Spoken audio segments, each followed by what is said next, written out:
आज राष्ट्रीय किसान क्लब व पीक कर्जधारक शेतकऱ्यांच्या वतीनं या ठिकाणी बँक ऑफ महाराष्ट्रासमोर आम्ही बेमुदत अन्नत्याग घोषणावर या ठिकाणी बसलेलो आहोत। खरं तर दिनांक 19/9/2025 रोजी आम्ही बँक ऑफ महाराष्ट्र या ठिकाणी हल्लाबोल आंदोलन केलेलं होतं आणि त्या निमित्ताने बँक ऑफ महाराष्ट्राचे शाखा व्यवस्थापक झोनल मॅनेजर यांना निवेदन दिलं होतं की जे पीक कर्जधारक शेतकरी आहेत त्यांच्या जे खाते बंद करून ठेवलेले आहेत।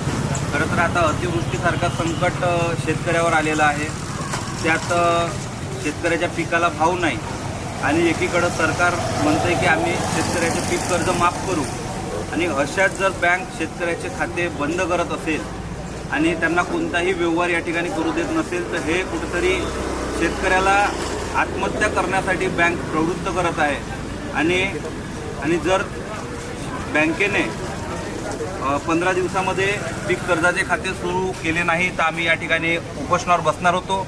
आजचा हा 15वा दिवस आणि आज या ठिकाणी सर्व शेतकऱ्याच्या वतीनं आम्ही बेमुदत अन्नत्याग उपोषणावर बसलेलो आहोत आणि जोपर्यंत आमची मागणी एकच आहे की सर्व पीक कर्जधारक शेतकऱ्यांचे खाते या ठिकाणी सुरू झाले पाहिजेत।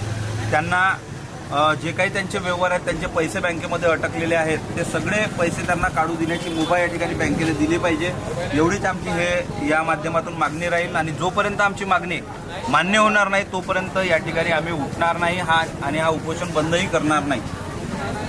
म्हणून बँकेच्या व्यवस्थापकांना या माध्यमातून विनंती करतो की त्यांनी हे आमची मागणी लवकरात लवकर मान्य करावी व सर्व शेतकऱ्यांना या ठिकाणी न्याय द्यावा।